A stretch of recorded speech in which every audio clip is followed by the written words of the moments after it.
Imagine a world where the wind itself could kill you, where a single wrong decision meant you would not see the next sunrise, where the animals were bigger, the winters were longer, and the ground beneath your feet could be frozen solid for 100 years without a single day of warmth. Now imagine a human being who could survive there, not for a season, not for a lifetime, for hundreds of thousands of years. A human strong enough to hunt animals many times their own size, tough enough to survive landscapes covered by ice, freezing winds, and brutal winters, using only what nature provided. Resilient enough to watch empires of ice rise and fall, generation after generation, and still wake up each morning to hunt, to gather, to survive. You might think this is a legend, a myth passed down to frighten children, a monster invented by storytellers to explain the unexplainable. It is not. This person was real. Their bones are still in the ground. Their tools are still being pulled from caves across 3 continents.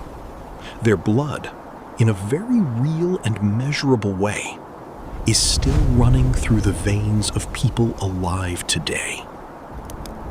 We call them Neanderthals. For more than 300,000 years, they lived, hunted, loved, and died across some of the harshest landscapes our planet has ever produced. They were not the ancestors of modern humans. They were something rarer, a separate branch of the human family, a different answer to the same impossible question. How does a fragile, hairless primate survive an ice age? And yet, despite their strength, despite their intelligence, despite everything that made them so remarkably suited to their world, they are gone. Which raises a question that has haunted scientists for over a century. If the Neanderthals were built for survival, if they endured conditions that would kill most modern humans within days, why did they disappear? To understand the answer, we have to go back. Back before cities, before farms, before the written word. Back to a version of Earth that would be almost unrecognizable to us. A world where our species was not yet the only kind of human left standing. 200,000 years ago, Homo sapiens were only one of several human groups living across the planet. We were not even the most established human species on it. In fact, for most of our early history, we shared this Earth with other kinds of humans. Different bodies, different minds, different ways of surviving the same brutal world. This is one of the most startling truths in all of human history, and it rarely makes it into the story we tell about ourselves. We like to imagine humanity as a straight line. Apes, then early humans, then us. One arrow pointing forward. But that is not what happened. Human history was never a single path. It was a tangled web of different species, walking the same Earth, sometimes never meeting, sometimes crossing paths in ways that would change both of their futures forever. Long before our ancestors ever set foot in Europe, another human species was already there, already adapted, already thriving in conditions that seem almost impossible to imagine today. They had arrived in that unforgiving landscape and, over hundreds of thousands of years, been shaped by it completely. To understand who they were, we have to understand the world that made them. Picture Europe, not as it is today, but as it was during the depths of the Ice Age. Forests stretch for hundreds of miles, but they are not the forests we know. These are cold, sparse woodlands, gripped by frost for most of the year. Beyond them lie open grasslands called Mammoth Steppe, vast and windswept, stretching from what is now France all the way to Siberia. Massive sheets of ice cover the north, sometimes over a mile thick, slowly grinding the landscape beneath them. Winters here are not simply cold, they are lethal. Temperatures plunge far below anything most of us will ever experience, and they stay there for months at a time. And yet, this frozen world is not empty. It is full of life. Enormous life. Woolly mammoths move across the steppe in herds, their curved tusks longer than a man is tall.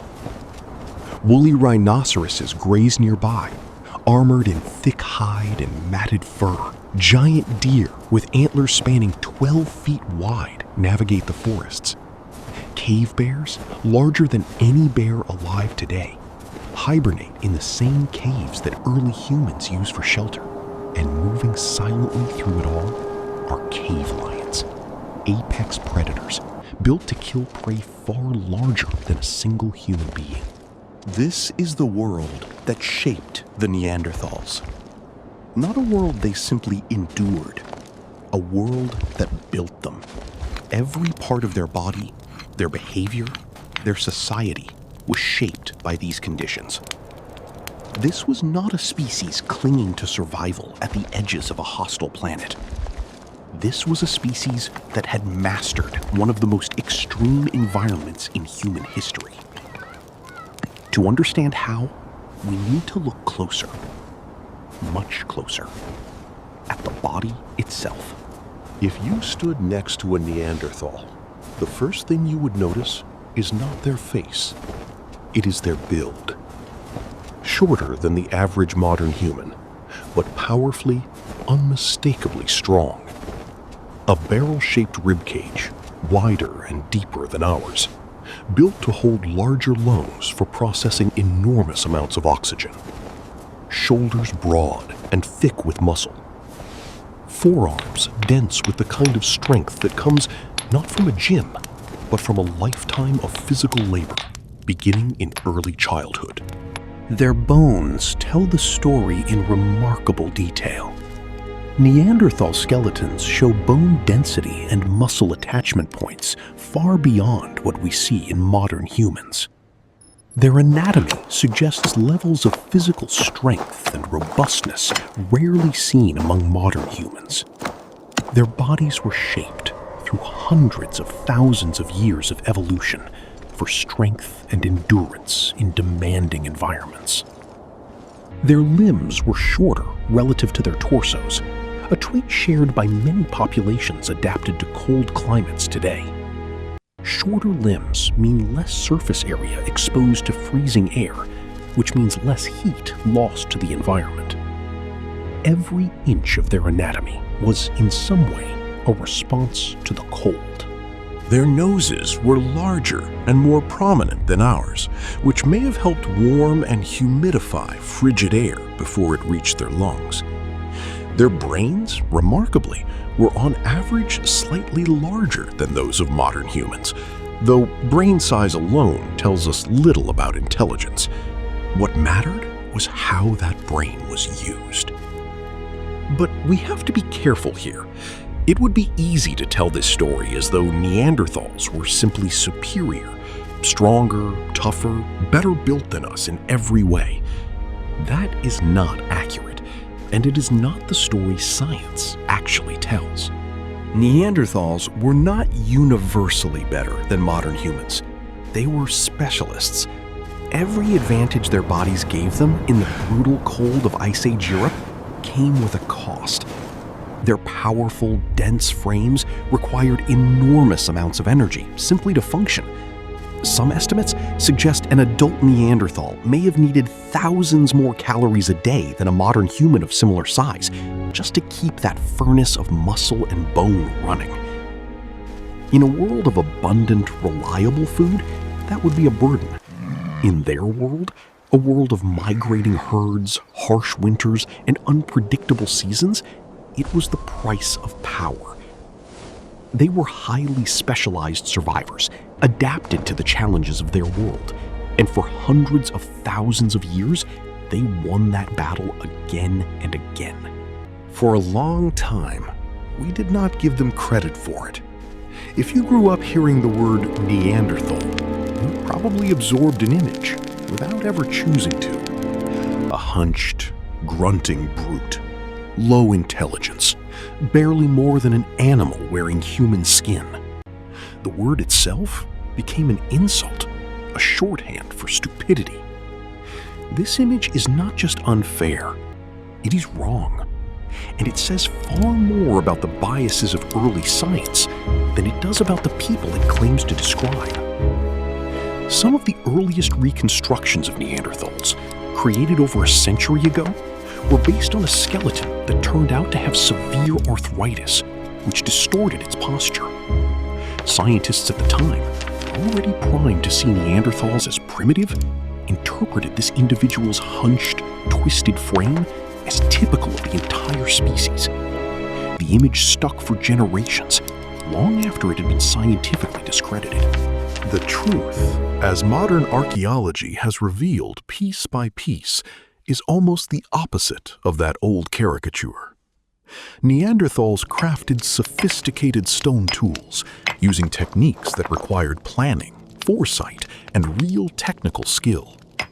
One method, known as the levallois technique, involved carefully shaping a stone core so that a single, precise strike would produce a sharp, usable flake of a predetermined size and shape. This was not trial and error. This was a mental blueprint held in the mind before a single blow was struck. They controlled fire, not simply used it when they stumbled across it, but maintained it, transported it, and very likely knew how to create it deliberately. Fire meant warmth in a landscape that could kill without it. It meant cooked food, which is easier to digest and provides more usable energy. It meant light in the darkness of a cave and protection from predators that hunted at night. They hunted strategically, not recklessly. Evidence from kill sites suggests they used the landscape itself as a weapon, driving animals toward cliffs or narrow passages where a group of hunters could bring down prey many times their own size. This required communication, coordination, and an intimate understanding of animal behavior passed down across generations.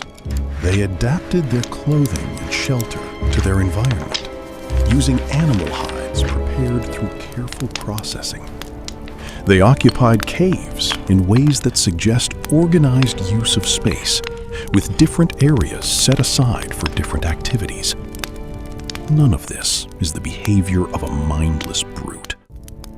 This is the behavior of a mind capable of abstraction, planning, and problem solving.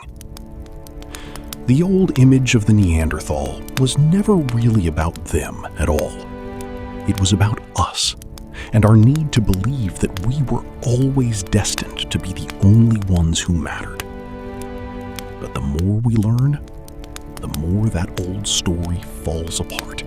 And here is where the documentary shifts from bodies and tools to something far more difficult to prove and far more powerful when we find it.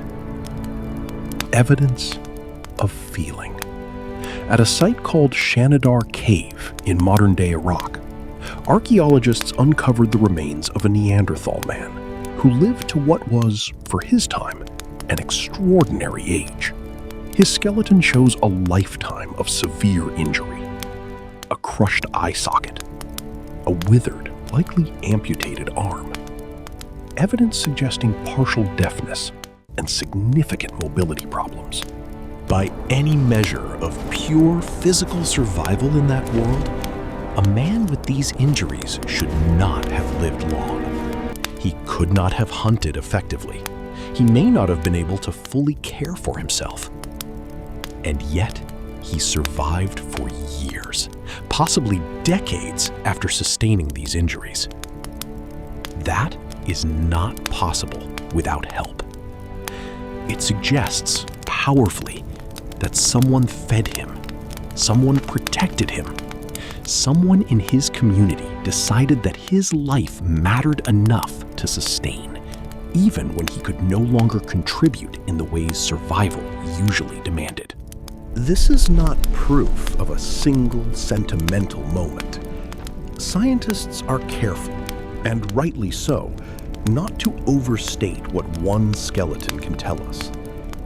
But taken alongside other discoveries, a pattern begins to emerge.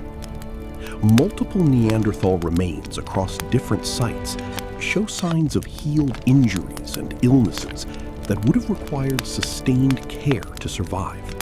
There is also evidence, still debated among researchers, that some Neanderthal dead were deliberately placed in the ground rather than simply left where they died. At certain sites, bodies appear to have been positioned with unusual care.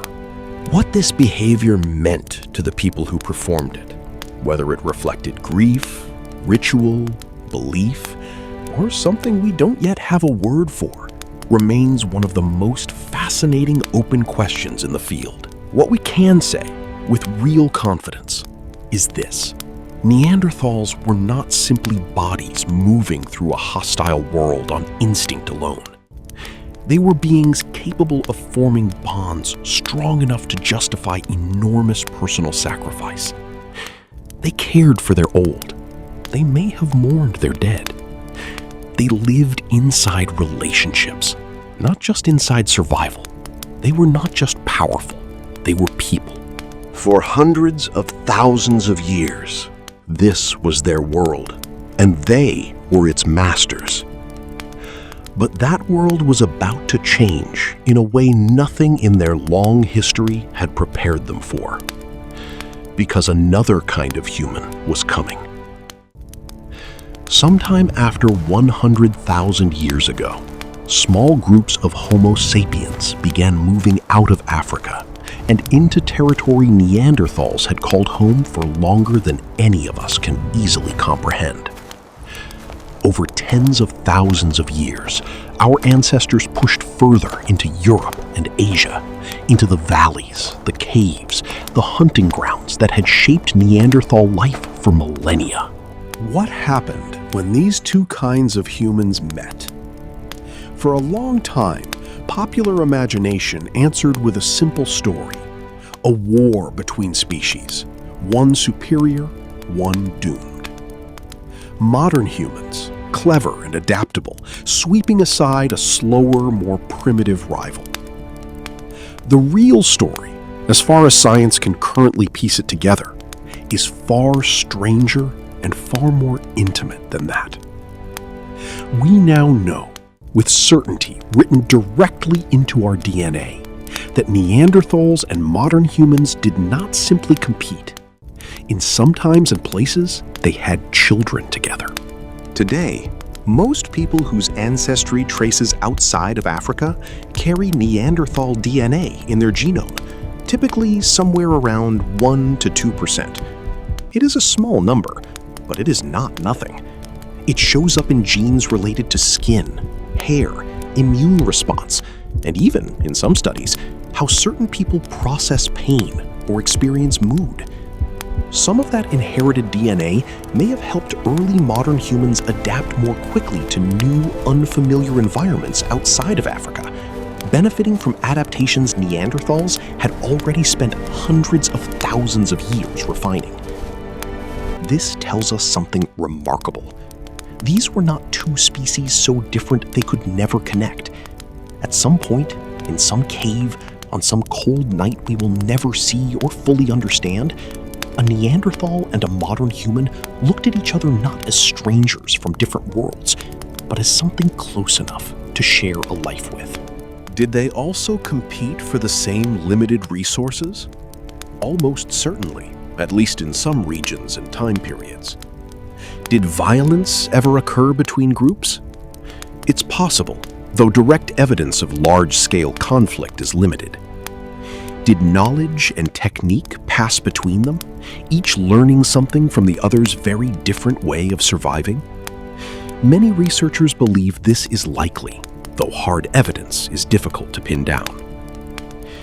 The truth is that we do not have a single, complete story of what happened when these two humanities met.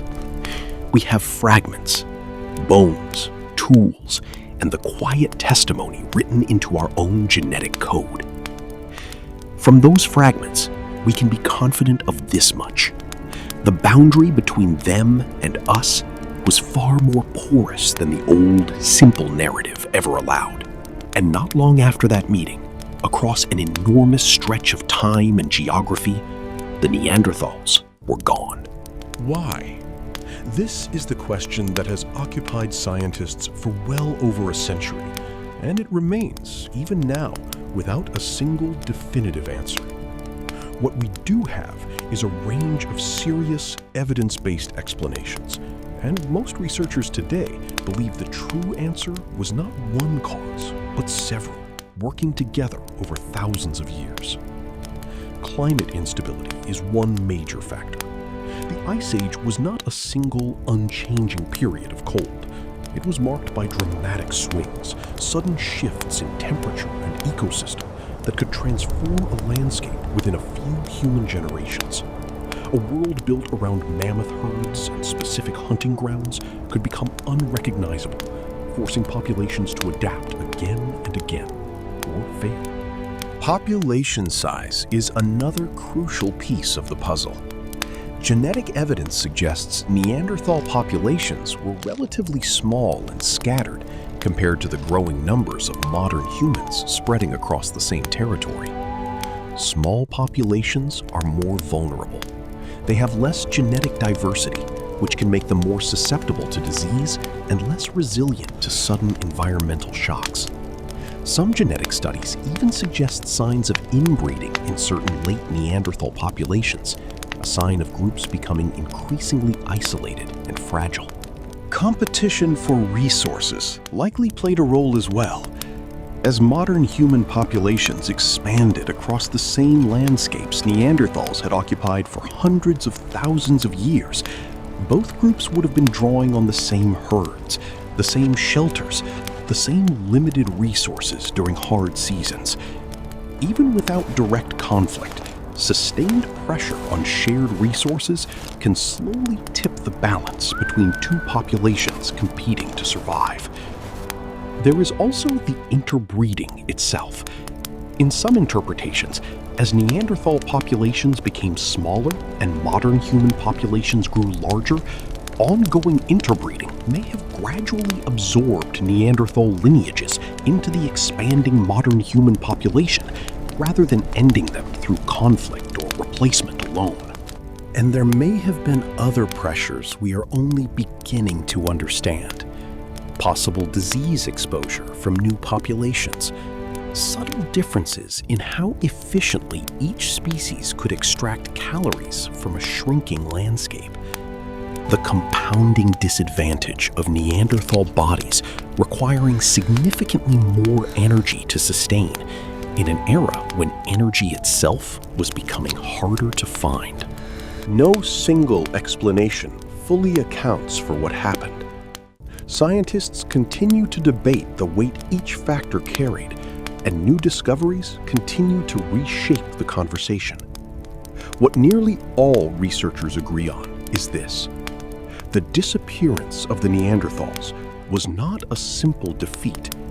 It was not a story of a stronger species destroying a weaker one in a single dramatic moment.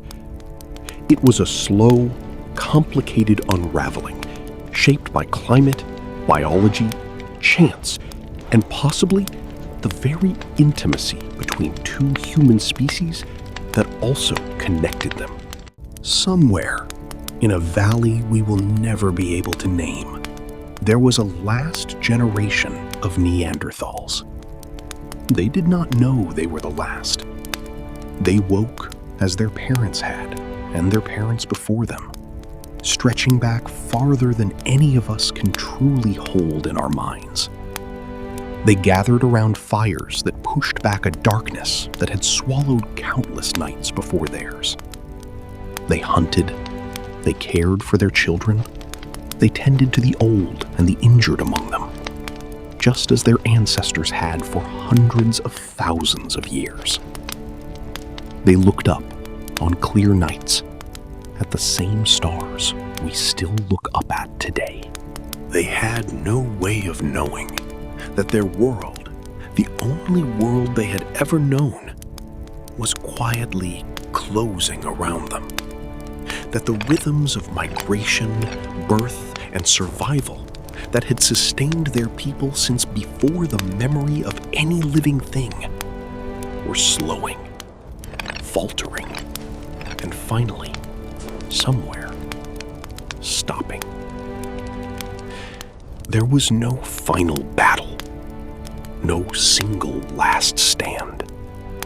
In most tellings, supported by the evidence, there was simply, eventually, an absence cave that had sheltered generations empty, a hunting ground unclaimed, a silence where a fire had always been lit before. It is a quiet, almost unbearably human way for a 300,000-year story to end. And yet, it did not entirely end. Because somewhere, in the generations before that last quiet fire, there were also unions.